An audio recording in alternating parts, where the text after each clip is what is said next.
In this presentation, we will be presenting some investigations from the International Consortium of Investigative Journalists. This slide is about the Pandora Papers. It was the biggest leak ever about offshore money. These documents show that over 330 politicians, including 35 heads of state, plus billionaires, were hiding assets through offshore companies. This is seen as a corruption case because these secret structures can be used for money laundering, tax evasion, and bribery. And many of the people involved are supposed to promote transparency. This investigation also revealed links to major scandals like Odebrecht and FIFAgate. Even though the page doesn't list specific punishments, it caused huge global pressure to regulate offshore systems. It took almost 2 years and involved more than 600 journalists who worked together, analyzed millions of documents, and followed leads worldwide. Now, my investigation is called Caspian Cabals. This case shows how political and business elites in Azerbaijan and Central Asia used offshore companies and secret financial networks to hide wealth and divert public money. It's clearly a corruption case because it involves bribery, abuse of power, embezzlement, and money laundering.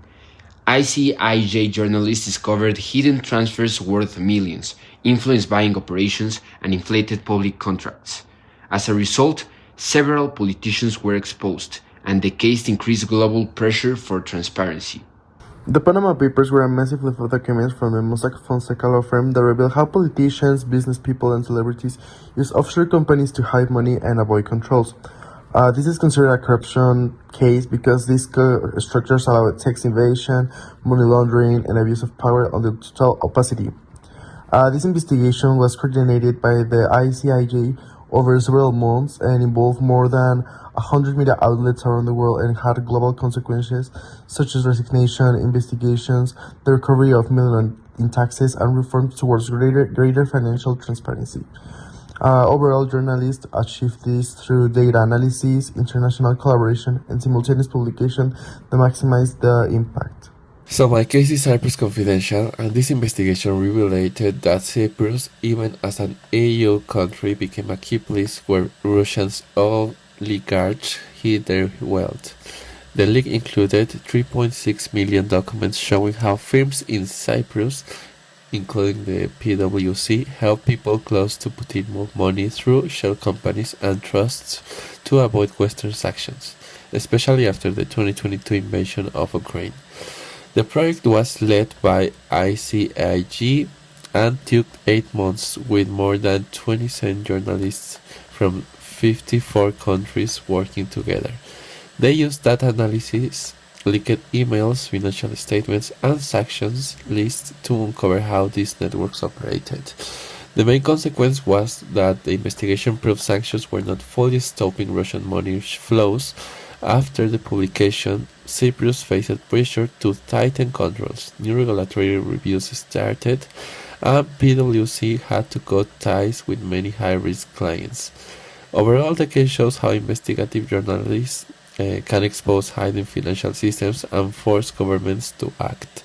Well, now in the part of China target, this investigation uncovered how the Chinese government has used international institutions, including the United Nations, Interpol, and diplomatic channels to track, intimidate, and pressure critics living abroad. These targets include political dissidents, Tibetans, Hong Kong activists, and other individuals who publicly oppose the government. This is considered a corruption case because it involves the abuse of state power for political purposes and the manipulation of institutions that are supposed to be neutral and independent. Instead of promoting international cooperation and safety, these institutions were used to silence opposition. This represents a form of institutional corruption that weakens global governance and violates basic human rights. As a result of the investigation, several countries began to take action. Nations like Canada, Denmark, and Germany opened investigations into foreign interference, and the United Nations cited Icij's finding in official reports. In some cases, authorities arrested individuals linked to Chinese intelligence activities abroad.